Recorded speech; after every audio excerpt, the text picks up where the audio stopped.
Hey guys, welcome back. It's Josh with the Financial Advisor Car Guy. So this week we're going to talk a little bit about the used car market last year in 2022. Basically what I'm going to do is I'm going to run through this article I found online, and it was actually quite fascinating. The idea here is it's taking 10 cars that saw the biggest price decrease from December of 21 through December of 22. So basically the entire calendar year, essentially January 1 through December 31st of 2022. And it analyzed nearly 2 million transactions. So these are not just Honda Civics and Toyota Camrys. These are going to be SUVs, pickups, exotics, you name it. It's across the entire thing. So 2 million sales, and this is a website called iSeeCars.com. And so literally what they did was they wanted to find out which 10 cars became the cheapest over the course of that year. The whole reason that this is even a topic is because if you guys remember in 2020, 2021, into 2022, there was a used car shortage essentially, right? Used cars had never been more valuable ever. Used cars were appreciating when they should have been depreciating. New cars were being sold way above MSRP, drawing huge premiums. So conceptually, that had to change, right? Eventually, that was going to get caught up. Used car prices were going to get back to where they needed to be. And that's the long and short of it. So I'm going to pop each of these cars up right here in just a moment, but we're going to go backwards. So we're going to start with the one that dropped 10% in value and then end on one that I think fell about 17% or close to it. So the very first one on our list is right here, the Mercedes-Benz G-Wagon, okay? So in December of 22, at the end of the year, it was selling for roughly $183,000 and change. But that's almost $21,000 lower than it was selling at the close of 2021. So it fell a cool 10%, right on the money. The next one, Chevy Camaro. The average sale price, December of 22, $31,600, down $3,600 from the December before. So 10.4%. So the Chevy Camaro was about 10% more affordable. Next, the Audi SQ5. So this is the first SUV on our list. No, it's not, the G-Wagon, duh. But this is a performance SUV. I guess the G-Wagon is too, forget that. But this is a mid-size or a compact SUV, but also a much more affordable luxury SUV at $44,447 at the close of 2022, down $55,277 from a year prior. So down 11.1%. Next one, Land Rover Range Rover Velar. $49,700 was at the close of the year, down from, over $55,000. It was down $6,370 or 11.4%. So here's another mid-size or small compact SUV. Now moving into more of a sedan, we've got the Tesla Model 3. This thing fell 11.6%. 2022 December closing of the year, the price was $43,800 and change, down almost $4,800 from the year prior. Now, part of this was that Elon had adjusted manufacturer's suggested retail price. The MSRP on Teslas moved around a bit in 2022 during the supply shortage. So I'm not sure exactly how that factors in here, but the secondary used car market dictates down 11.6%. So you can get yourself into a Tesla for a little bit less now than you could have a year ago. All right, I don't know what number we're on, but the next one, Infiniti QX80. Now this is Infiniti's full-size SUV. I want to say this is built on the same platform as the Nissan Armada. So it's a big rugged SUV. The Infiniti is going to be the more luxurious side of it. It's going to cost more. But the average price in December of 22 was $44,100. Down almost $6,700 or 13.2% in 2021. Next on the list, Ford Mustang. So we saw the Camaro earlier on the list. It's really no surprise that we did see the Mustang also on this list since they're direct competitors. Average price in December of 22, we're going to call it $26,900, almost $27,000. But that is a almost $4,200 price change over the December of 2021's price. So a lot of Mustangs sell, a lot of Mustangs trade hands.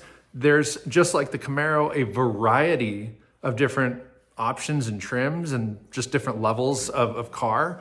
You got a base model all the way up to like a Shelby GT500. And this doesn't specify exactly what models are included in this. I think it's just Mustangs in general, Camaros in general, right? Next one, the Jaguar E-Pace. So this is another compact or midsize SUV. A little less expensive than I thought these things were. Actually, I thought these were more expensive anyway.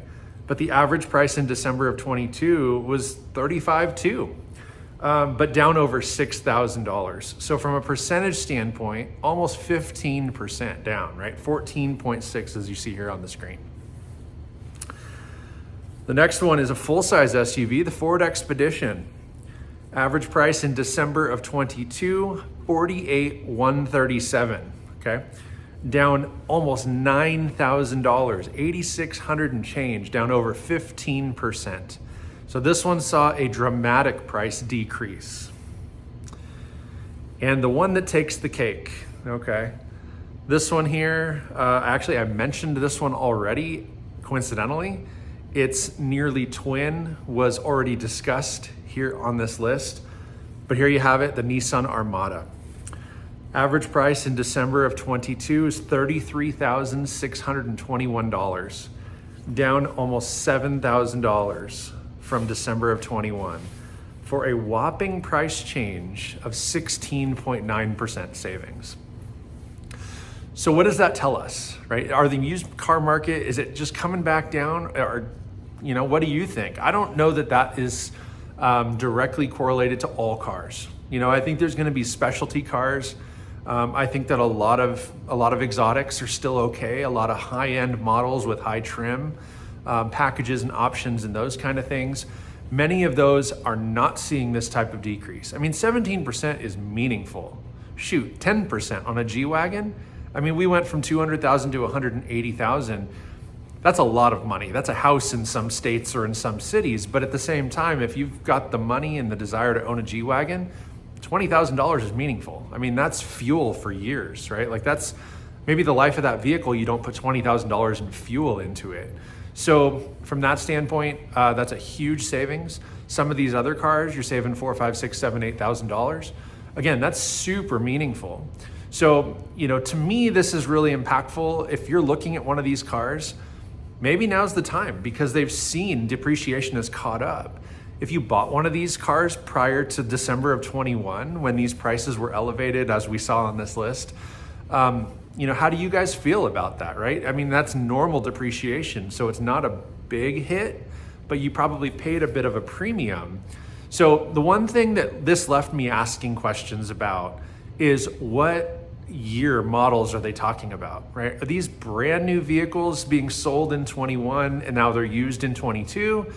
Were they 2020 models that were sold as used in 21 and then again in 22? So I don't exactly know what the timeline for this particular,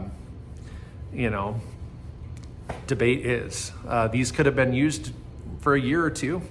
I don't know if it's since inception, right? Like the Nissan Armada has been around for a lot of years. There's been a couple different body style changes. Mustangs, same story. They've been around since the 60s. Camaros, since the 60s. I don't know what exactly they're talking about when they say recent used car sales. I've got to assume it's the latest body style or, the most recent model, whatever the most, similar thing is in those last few years. I'm sure they're not throwing in 1986 Ford Mustangs into the mix, right? They're not going to do that. They're going to stay somewhat relevant, but I don't know exactly what that looks like. So it did leave me asking more questions. But again, if I'm in the used car market and I'm after something on this list, now might be the time. And interest rates have crept up. So getting a car loan is not as easy as it was a year and a half, 2 years ago. But you're going to pay a little bit more in interest if you get that loan.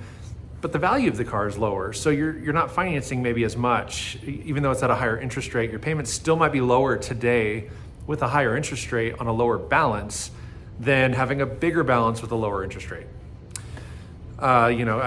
Cash is always king. So if you don't have to finance, don't pay cash. And again, now might be the time to do that where you may have had to finance a year and a half ago. maybe now you're in a position to pay cash. So something to think about. Feel free to ask questions. I love this stuff. To me, figuring out depreciation schedules and things on these cars is kind of fun. I love math. I'm kind of a nerd that way. It's probably why I do what I do for a living, and I really love it. So you mix cars into the mix, and now all of a sudden, I am tracking depreciation. I've been watching my R8. It climbed and climbed and climbed, and I was probably, I probably had $15 or $18 or $20,000 in equity at one point, and that equity has whittled away.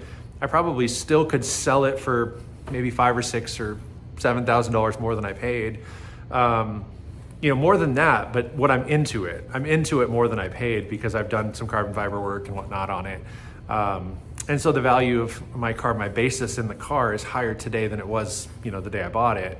But I could still probably sell it for $6,000 or $7,000 more than what I'm into it. So that's good. That's great. Even if I sold it for what I put into it, literally, I'd still count that as a win because I've had it for a year and a half. I've driven it. I've enjoyed it. I've been able to show it a couple of times. People like to see it. It's just kind of a fun car to have in the garage. So, even if I just broke even, I would not be mad about it. That would be a win in my book. How many people get to drive a supercar for free for a year and a half? Not a lot. Not a lot. So, I'd count that as a win. But I'm not selling it. Not at this point. It's just one of those conversations that I use randomly. I use it as a possibility. If I were to go and sell it, how would it turn out for me? Things like my Raptor, it has depreciated from where I left off the last video when I talked about that. Raptors were selling way above what the used values should be. And there was a long time. I've had that truck, I don't know how many years now, but most of the life that I've had it, it's had positive equity. Even paying for it, even, all those things, just in general, it has kept its value. I've done some tasteful modifications and kept the miles where they're needing to be, right? I don't drive it a whole lot. I think I've put 22 or 23,000 miles on it, and I've owned it for 4 years or 5 years, something like that. I just don't drive it that much. It's my commuter, and then in the summer we pull a trailer behind it, and I run errands to Home Depot and whatever, but we have enough cars that I can spread those miles out, and that seems to work out okay. So that's all I got for you guys this week. I just thought this was fascinating stuff and wanted to share with you kind of where the car market's at. I would not use this as a general rule of thumb for all used cars. I would suggest that, again, this is just 10 cars, I believe, was the list. But, kind of the biggest depreciators over the course of 2022, there's going to be a lot in the 5 to 10% range. But less than 10%, I feel like that's kind of a win. I don't think 10% or less depreciation is a big deal, especially if you're driving the car, enjoying the car, using the car. I don't think that's bad. 10%, if you buy a car for $25,000, that means it's going to depreciate $2,500 in a year, which is like $200 a month. And if you're driving it every day, you're probably getting $200 worth of use out of it. So I don't think 10% or less is a big deal. I think that's why this list was relevant, and why it kind of made me think a little bit was I didn't realize there were, several serious cars on this list over 10% off. So anyway, I digress. But as always, like, share, comment down below. Let me know your thoughts on this stuff. What else would you like for me to talk about on the channel? I do have some Mustang updates coming over the next couple of weeks.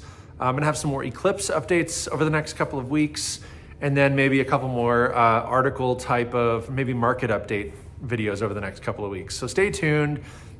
Let me know what else I can do. I'm not necessarily running out of ideas, but I wanna make sure that I'm giving you guys relevant information and stuff that you want to hear. You're not just looking at my face on the TV and listening. So I'd like for this to be a little more interactive. If you have a project you want me to give you a call or FaceTime over, we could do that. I can record that and we can post that on here. You guys name it, I am flexible. I just want to figure out a way to broaden my reach a little bit. I think we're at 330 or 340 subscribers now on the channel, which is awesome. But yeah, hang in there, stay tuned, and most important, remember, may every investment you make be a good one. Till next time.